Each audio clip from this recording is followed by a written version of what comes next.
자, 어제에 이어서 비트코인 계속해서 7,000불 위에서 움직여주고 있습니다. 지금 현재 가격은 7,194불이고요. 비트코인의 도미넌스가 올라간 만큼 알트코인들은 비트코인의 눈치를 살살 보고 있는 그런 상황입니다. 자, 한국은행 관련된 소식이 오늘도 나왔습니다. 어제 소식 같은 경우는 기업용 CBDC 디지털 화폐에 대해서 개념 증명을 준비하고 있다는 소식이 나왔었는데요. 오늘 나온 소식에 의하면은 홍경식 한국은행 금융결제국장이 이야기했습니다. 한국은행도 CBDC 발행을 검토하고 있다. 그러면서도 그는 이 블록체인을 사용할지 안 할지는 아직 모르겠다. 이 중앙은행이 블록체인을 사용할 이유는 없지 않을까라면서 중국처럼 시범적으로 특정 지역에서 먼저 운영할 생각이라는 의견을 밝혔습니다. 얼마 전에 한국은행에서 디지털 화폐에 관련된 부서에 사람을 구하고 있다라는 그런 소식이 나왔었는데요. 이제 한 명만 뽑고 있었습니다. 실제로 디지털 화폐를 발행할 계획이라면 더욱더 많은 인력 충원이 필요하겠죠. 이 디지털 화폐가 무조건 긍정적인 것만은 아닙니다. 부정적인 면도 반드시 가지고 있는 것은 사실인데요. 그럼에도 새로운 기술이기 때문에 이렇게 빨리빨리 따라가는 것은 긍정적이다라고 생각을 해볼 수가 있겠죠. 자, 그 다음에 비트메인이 계속해서 구설수에 오르고 있습니다. 중국에는 비트코인 채굴기 부품 개발사인 돈광용장이라는 곳이 있는데요. 이들이 중국 법원에 비트메인의 자회사인 센츄리 클라우드 코어를 상대로 자산 동결 신청을 했고, 중국 지방 법원은 이를 받아들이면서 68만 달러 자산이 동결된 그런 상태라고 합니다. 자, 비트메인 내부에서부터 그리고 중국 전역의 채굴기 회사들끼리 싸움이 붙는 광경들이 계속해서 목격이 되고 있는데요. 이거 비트코인 삼국지를 보고 있는 것 같습니다. 이 비트코인 삼국지에서 주인공은 유비가 아닌 우지한. 과연 이 천하를 통일하는 자는 누가 될 것인가? 헛소리 그만하고 다음 소식 보도록 하겠는데요. 자, 크라켄에서 전에 일했던 사람이 내부 고발자로 몰리면서 부당 해고를 당했다고 합니다. 그는 이렇게 주장을 하고 있는데요. 크라켄이 정부에 의해 특별 지정 국가 및 개인으로 분류돼서 거래를 하면 안 되는 사람들로부터 불법적인 수익을 올렸다. 당시 리스크에 접근 권한이 있어서 이 같은 사실을 알게 되었으며 회사 측에 우려를 표명했지만은 번번이 묵살당했다. 심지어 내부 고발자가 몰려서 부당하게 해고당하기까지 했다라고 합니다. 자, 이것이 만약에 사실로 드러나게 된다면 크라켄은 정부의 징계를 피할 수가 없게 될 것 같습니다. 자, 그 다음에 오랜만에 리브라 관련된 소식도 나오게 되었습니다. 리브라 개발팀은 메인넷 기능 활성화를 최우선 과제로 삼고 사전 메인넷을 수정해서 커뮤니티의 참여를 늘리려고 노력을 하고 있다고 합니다. 이 더 많은 회사가 리브라 협회에 참여할 수 있기를 기대한다는 것인데요. 그럼에도 불구하고 리브라 협회 이사는 리브라의 2020년 출시를 위한 명확한 전략은 없는 상태다라고 밝혔습니다. 이와 같은 발언은 각국의 강력한 규제 움직임 등으로 리브라 출시를 위한 진전이 순조롭지 않다는 사실을 시사하는 것이다 라고 미디어는 해석을 하고 있습니다. 자, 그 다음엔 최근에 다시 한번 뉴스를 뜨겁게 달구고 있는 트론에 관련된 소식입니다. 자, 곧 있으면 트론의 락업 물량이 해제가 되는데요. 저스틴선은 트론 재단이 자금으로는 풍족한 상황이기 때문에 락업 해제의 물량을 매도할 계획이 전혀 없으며 오히려 매입해 나갈 계획이다라는 긍정적인 발언을 했다라고 합니다. 그리고 이어서 최근에 트론이 삼성 핸드폰의 지갑이 이렇게 지원이 되는 그런 모습도 나오게 됐다라고 하는데요. 이 또한 트론에게 긍정적인 소식이라고 볼 수가 있겠죠. 여기에 이어서 폴로니엑스 같은 경우는 다가오는 25일부터 트론 스테이킹을 또 지원한다는 소식 나왔습니다. 정말 다방면으로 여러가지로 개발을 해주고 있는 트론인데요. 여기서 그치지 않고 비트토렌트와 폴로니엑스는 파트너십을 체결하게 되는데요. 비트토렌트는 트론이 인수를 한 회사이고 폴로닉스 같은 경우는 저스틴선의 주도하에 아시아인 투자그룹이 인수를 한 거래소죠. 자, 뭔가 심상치 않게 돌아가고 있는 것이 보이는데요. 과연 2020년 트론이 난리를 한번 낼 수 있을까요? 자, 그 다음에 뉴욕에 거주하고 있는 19살 해커가 무려 75개의 스마트폰을 해킹해서 100만 달러 규모의 암호화폐를 챙긴 것으로 나타났다고 합니다. 아직 한국에서는 이런 사례가 없는 것 같은데 심스와핑이라는 수법을 사용했다고 하죠. 여러분들도 여러분들의 핸드폰 관리 및 암호화폐 관리 철저하게 하실 수 있기를 바라고요. 그 다음에 2017년 12월에 해킹당한 해시파워 대여 서비스, 그러니까 클라우드 마이닝 서비스라고 볼 수가 있겠죠. 이 회사인 나이스해시가 원래는 해킹당한 자금을 전부 다 복구를 해주겠다라고 약속을 했었으나 최근에는 그 말을 바꿨다라고 합니다. 상환 프로그램은 현재 82%의 성공적인 상환 수준에서 동결될 것이고 손실된 자금의 100%를 상환하겠다는 약속은 가까운 미래에 실현되지는 못할 것이다. 자, 이렇기 때문에 투자를 할 때 그리고 이용하는 거래소 및 마이닝 서비스 역시 굉장히 조심스럽게 선택을 하실 수 있기를 바랍니다. 돈이 없는 회사가 해킹을 당하게 되면은 그것에 대한 보상은 못 받는다라고 생각을 하셔야겠죠. 자, 그 다음에 호주 자금 세탁 방지 기관이 호주 내에 있는 세계 암호화폐 거래소의 라이선스를 취소하는 상황이 발생했습니다. 라이선스를 땄다라고 해서 절대로 안심을 할 수가 없다라는 것이죠. 내년에 전 세계적으로 자금 세탁 방지 기구의 권고안이 실행이 되게 되면은 수많은 거래소들이 이런 식으로 난항을 겪게 되지 않을까라고 한번 생각을 해봅니다.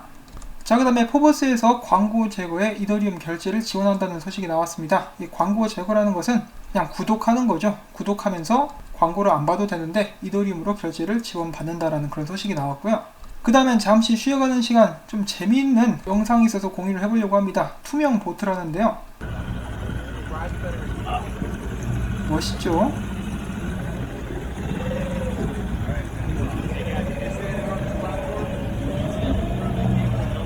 상어가 보면은 공중에 먹을 것이 둥둥 떠다니는 듯한 그런 느낌으로 다가오지 않을까 싶습니다.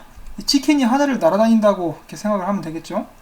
자, 그러면 이제 비트코인 관련된 소식으로 넘어가 보도록 하겠습니다. 코인베이스의 CEO인 브라이언 암스트롱이 이메일에 연결해서 비트코인 결제를 지원할 수 있는 특허를 취득했다라고 합니다. 이 특허를 낸 것이 2015년 3월이니까요. 4년이 넘는 시간에 걸쳐가지고 이 특허를 취득하게 된 것입니다. 자, 한 가지 문제가 있다라고 한다면 비트코인의 거래 처리 속도겠죠. 이 돈을 받기로 되어 있는 사람이 대금 수령을 확인한 다음 트랜잭션의 청산이 이루어지기까지 무려 48시간이 소요된다라고 합니다. 이런 부분에 대해서 빨리 개발이 이루어져야 비트코인에 관련된 여러가지 서비스도 더욱더 많이 성장할 수 있지 않을까 싶습니다. 자, CME가 비트코인 선물을 출시한 지 2주년이 됐습니다. 비트코인 목에 개목걸이가 채워지는 것이 2년이 됐다라고도 볼 수가 있겠는데요. 현재까지 250만 건의 계약이 이루어졌다라고 합니다. 그리고 선물 거래량은 전년 대비 75% 증가한 그런 상태인데요. 여기서 그치지 않고 벡트 역시 최근에 사상 최고치의 거래량을 갱신하는 그런 쾌거를 거뒀다라고 합니다.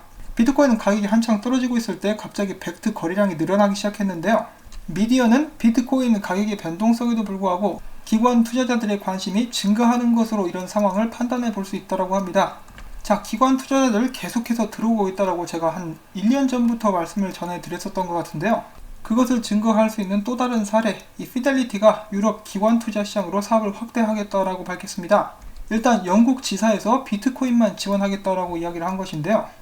톰 제섭 피델리티 디지털 에셋 서비스의 대표는 사업을 시작한 지 1년 만에 많은 기관 투자자 관심과 참여를 보고 있다. 영국과 유럽 고객의 높은 관심 또한 시장 잠재력을 강화하고 있어서 확신을 가지고 사업을 확대하게 됐다라고 설명을 했습니다.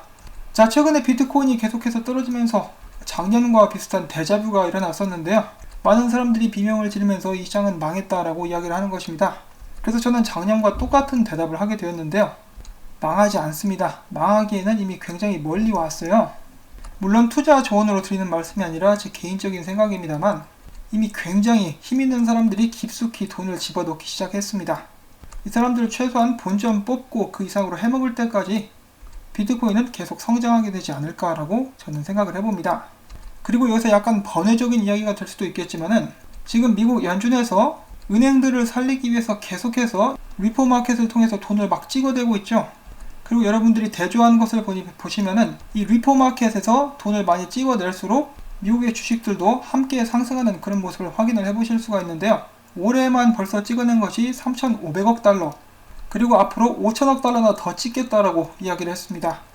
많은 사람들이 이것은 저축을 하는 사람들을 바보로 만드는 행위다라고 불만을 표시하고 있는데요. 이들이 달러를 찍어내는 것을 멈추는 순간 미국의 주식시장은 무너지게 될 것이라고 많은 전문가들은 이야기를 하고 있습니다. 그러면 그 많은 돈들이 어디로 가게 될 것인가? 금과 은, 그리고 저는 암호화폐로 흘러 들어오게 되지 않을까라고 조심스럽게 기대를 가져봅니다. 그런 것을 염두에 두고 피델리티라든지 벡트 그리고 에리스X가 계속해서 개장을 하고 있는 것은 아닌가라는 생각을 여러분들께 종종 말씀을 드린 적이 있는데요. 돈을 찍어내는 데는 분명히 한계가 있으리라 생각을 합니다. 그리고 최근에 전 세계 각지에서 미국 달러를 따돌리려는 움직임 또한 일어나고 있는데요. 중국, 러시아를 비롯해가지고 최근에는 제재를 받고 있는 이란 대통령도 미국 달러화에 맞설 이슬람 암호화폐를 제안했다라고 합니다. 자, 곧 있으면은 큰 변화들이 일어나게 될 수 있을 것이라고 생각을 해볼 수가 있겠는데요. 다가오는 2020년 어떤 일들이 펼쳐지게 될지 많은 기대와 걱정이 되기도 합니다. 자, 그 다음에 비트코인에 관련된 약간 걱정이 되게 될 수도 있는 그런 소식인데요. 비트코인 채굴자 수수료 수익이 지속적으로 감소하고 있다고 합니다. 이와 관련해서 암호화폐 전문 데이터 분석업체인 아케인 리서치는 이렇게 이야기했는데요. 채굴 수수료 감소가 반드시 부정적인 것은 아니지만은 이 채산성 악화로 채굴자들이 운영 비용을 충당하기 위해서 그들이 보유한 비트코인을 던질 가능성이 크며, 소수 채굴자들이 비트코인 가격에 직접적인 영향을 미칠 가능성은 적지만, 만약에 이 같은 상황이 지속되게 된다면 암호화폐 시장 전반은 침체기에 진입할 수 있다라는 진단을 남겼습니다.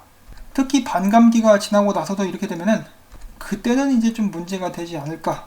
얼마 남지 않은 반감기, 이 비트코인이 좀 올라와줬으면 좋겠습니다. 자, 그러면 비트코인 차트를 또 잠깐 보도록 하겠는데요. 비트코인 2시간 봉입니다. 비트코인이 상승하긴 했으나 여기 보시면은 이 채널 상단까지 올라왔다가 맞고 떨어졌죠. 지금 약간 충전을 하고 있는 모습인데, 여기를 뚫고 올라가서 안착을 하기 전까지는 추세가 전환됐다고 절대로 봐서는 안 됩니다. 항상 긴장을 바짝 하고 있어야 되겠죠. 아직까지 하락 채널 안에서 움직이고 있는 비트코인, 최근에 상승에 힘입어가지고 많은 사람들은 벌써부터 다시 한번 설레발을 던지고 있는데요. 산타랠리도 이제 기대를 하는 사람들이 나오기 시작했습니다. 산타랠리는 이제 연말에 주식시장이 올라가는 것을 두고 이야기를 하는 것인데, 그 배경에는 각 회사들의 CEO들이 이 주식시장에서 거둔 성과를 기반으로 보너스를 받기 때문에 이렇게 단합해가지고 주식시장 가격을 올리는 것이다 라는 말도 있습니다. 자, 아무튼 비트코인 산타랠리 올 수 있을까요? 긍정적으로 볼 수 있는 사안들은 비트코인이 다시 한번 7,000달러 위에서 지지 수준을 회복했으며, 거래량이 증가하고 무엇보다 시가총액이 올라갔습니다. 이런 부분들은 이제 긍정적이라고 확실하게 생각을 해볼 수가 있겠죠. 코인데스크에서도 제가 앞서서 말씀을 드렸던 그런 부분에 대해서 이야기를 해주고 있는데요. 추세의 강세 역전을 확인하기 위해서는 7,870달러, 그러니까 이 부분을 뚫고 올라가줘야 됩니다. 다행히도 비트코인의 급반등은 감출 수 없는 매도 세력의 치명적인 매력이 아니라 피로감을 반영한 것으로 해석이 된다고 하고요. 일간 차트의 거대한 강세 엔걸핑 캔들은 매도 세력이 지진 상태임을 보여주고 있다고 합니다. 보시면은 RSI가 올라가는, 그리고 가격은 떨어지는 bullish divergence를 확인을 해볼 수가 있었고요. 만약에 앞으로 7,450달러 위에서 비트코인이 자리를 잡게 되면은 여기서 이제 상방향으로 갈 수 있는 신뢰를 더 쌓을 수 있다라고 그들은 이야기를 하고 있습니다. 그렇지만 만약에 다시 한번 6,428달러 아래로 떨어진다 그러면은 죽 서서 개준 그런 꼴이 될 수가 있다라는 것이죠. 지금 보고 계시는 것은 이제 꽤 유명한 암호화폐 트레이더죠. 크립토랜드인데요. 추세선 맞고 다시 떨어진 비트코인의 모습을 확인을 해보실 수가 있습니다. 그 다음에 크립토 벌드, 맛있는 치킨 선생, 이런 차트를 보여주면서 지금 거의 바닥을 찍은 상태다라고 이야기를 해주고 있죠. 앞으로는 어떤 일이 일어날까? 패턴이 계속된다면 지금부터 추세가 전환돼서 상승할 것이다 라고 사람들에게 희망을 주고 있습니다. 희망을 불어다주는 파랑새, 최근에 도미넌스를 빼앗아오며 힘을 축적한 비트코인, 앞으로 연말까지 어떤 모습을 보여줄지 기대가 됩니다. 자, 마지막으로 그냥 가면 섭섭하니까 롱숏 포지션 또 보도록 하겠는데요. 이 비트파이넥스 계속 올립니다. 86%까지 롱이 올라갔어요. 이러면은 또 이제 살짝 불안해질 수가 있는데, 자, 아무튼 전체적으로 롱이 우세한 이런 상황입니다. 비트코인이 부디 지금 일단은 7,000불대 위에서 견뎌줄 수 있기를 바라보면서 오늘 영상은 또 여기서 마무리를 짓도록 하겠습니다. 제가 준비를 해본 이런 정보들 여러분들께 도움이 되셨다면 구독과 좋아요, 그리고 제가 계속해서 이 채널 열심히 유지할 수 있도록 이 광고 영상 끝까지 재생을 부탁을 드립니다. 항상 도와주셔서 감사드리고 점심때 진짜 맛있는 거 드시고 오늘 하루 행복하게 보내실 수 있기를 바랍니다. 안녕히 계십시오.